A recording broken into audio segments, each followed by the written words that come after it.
On today's show, Detroit has a new director of urban agriculture. We'll meet her. The Detroit Symphony rolled out their season schedule. I'll talk with the president all about it. The UAW strike clock is ticking, with hundreds of thousands of jobs between the union and suppliers and billions of dollars in the local economy in the balance, a quick update, and a lot more. Hello, everyone, and welcome to your Daily Detroit, sharing what to know and where to go in Southeast Michigan. I'm your conductor for today, Jer Stays. Please settle into your seats, use headphones on your mobile devices, and let's head to Detroit's Eastern Market.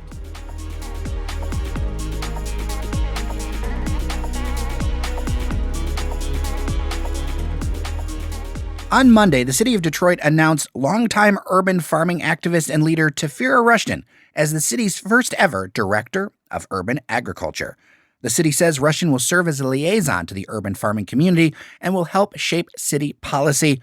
The idea came from meetings Detroit Mayor Mike Duggan had as part of developing his land tax proposal, a proposal that now has land use for urban agriculture exempt. There's only a few positions like this in the country, so let's catch up with Tepfirah Rushdan, Director of Urban Agriculture with the City of Detroit. For you, why is it important to make this move and go into the city offices? Well, it was an appointment for one, so the mayor was the one who thought that was important. After listening to community members discuss how they're having issues with having to go to this department, to that department, just to purchase the land that they want for their community garden or community space. Urban farms, as you know, have been around for a long time in the city. They're integral to the landscape of the city at this point. So why now? I think the mayor had an epiphany moment. It was a beautiful thing. We were sitting, he heard from lots of farmers and stakeholders at that meeting. And one of the things that they were saying was that it's really difficult to navigate the different departments that the city has set up. And cities are not necessarily built for farming, right? And so we need to figure out how farms are incorporated into the city infrastructure in a formal way. Yeah. What are some of the things that you're looking forward to accomplishing? I'm looking forward to supporting a task force of people at the city who are thinking about this work in a different way.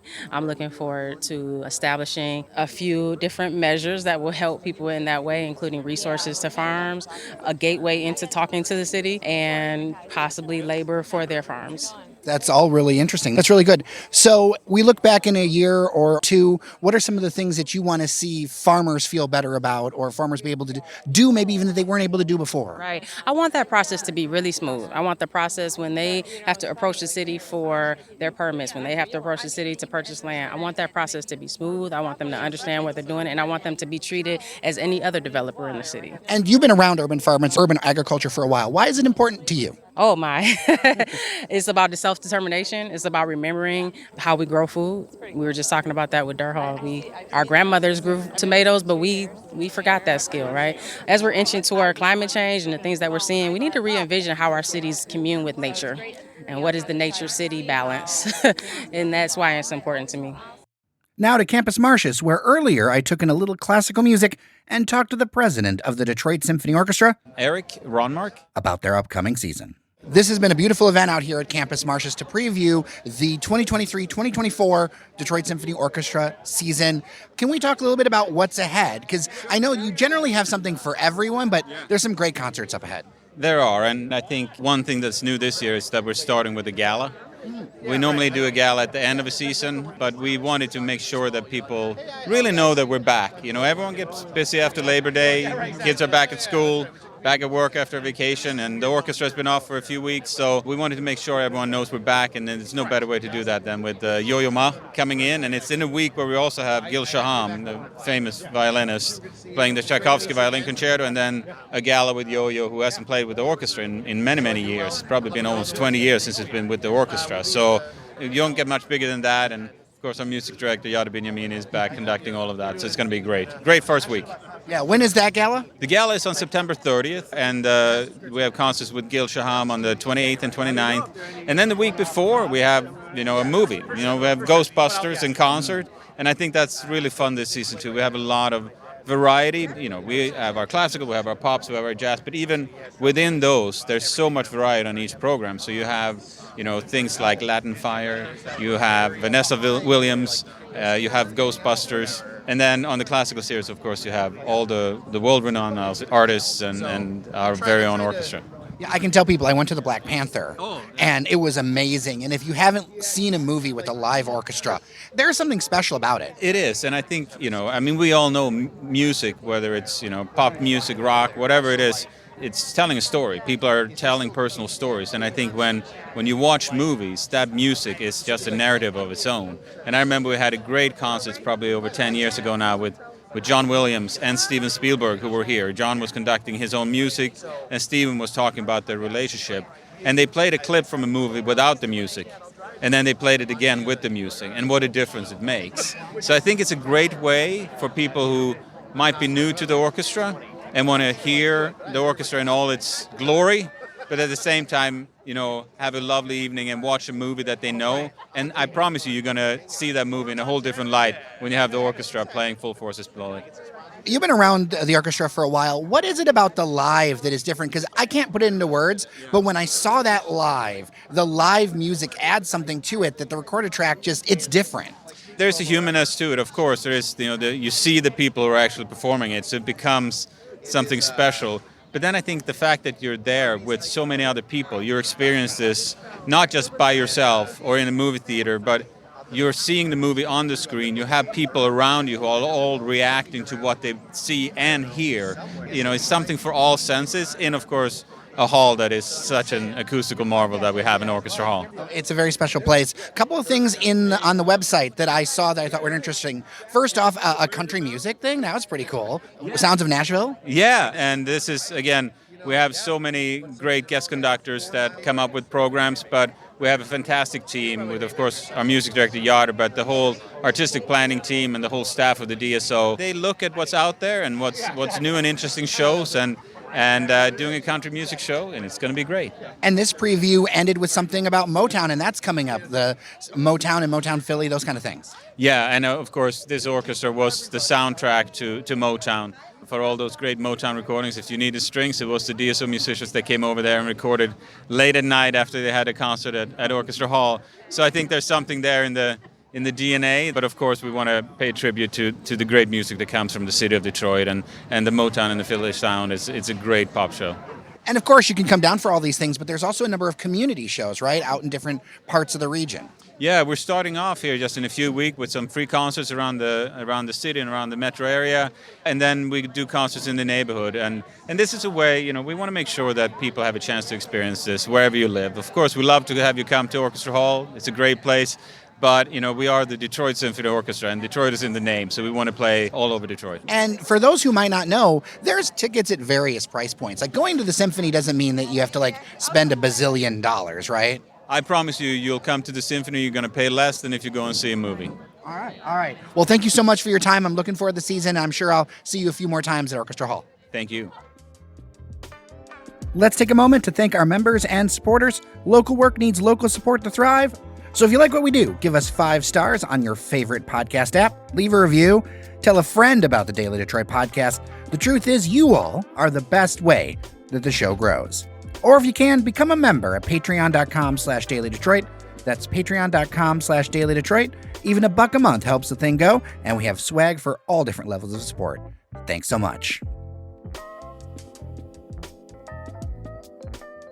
Here are 4 stories to know around town. The strike clock is ticking on contract negotiations between the UAW, Stellantis, General Motors, and Ford. The strike deadline is 11:59 p.m. on Thursday. Up to 146,000 UAW members could walk out, depending on if it's a targeted or general action. That would also halt work for thousands of employees of auto suppliers in Tier 2 and Tier 3 businesses.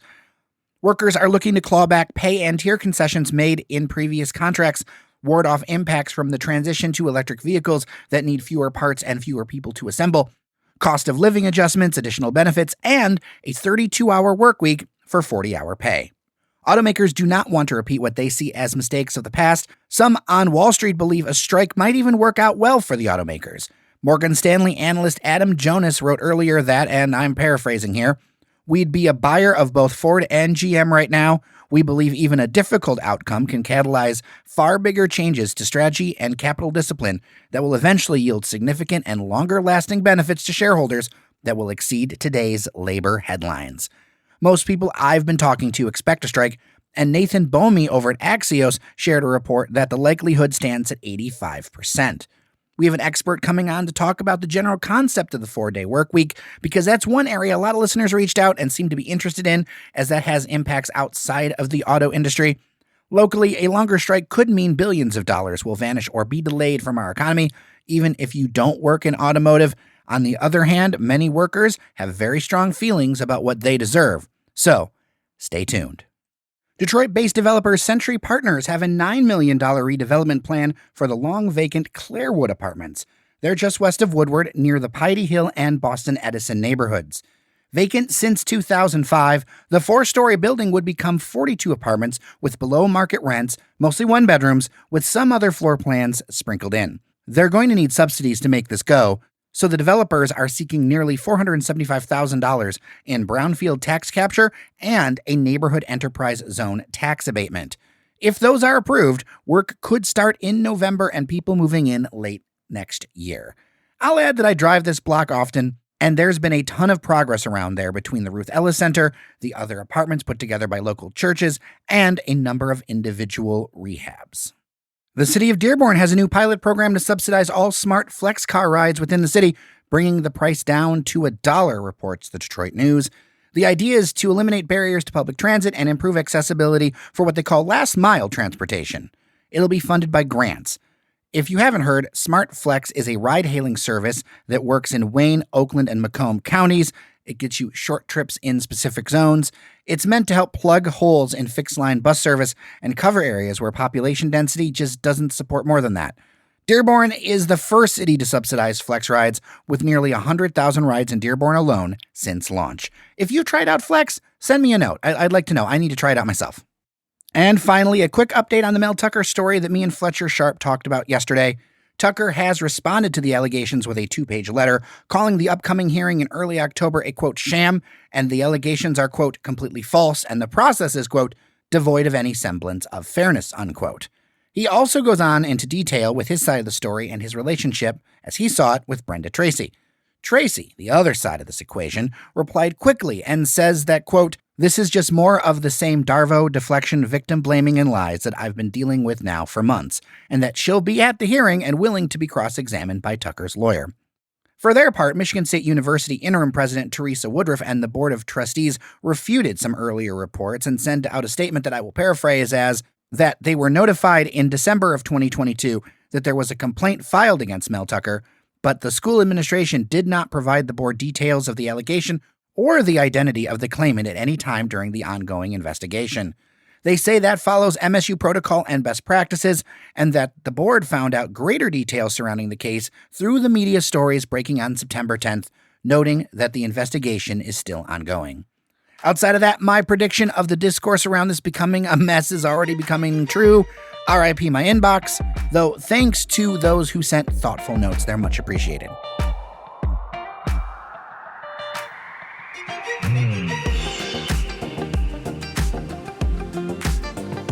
All right, we are done for today. If you've got feedback, dailydetroit@gmail.com or 313-789-3211.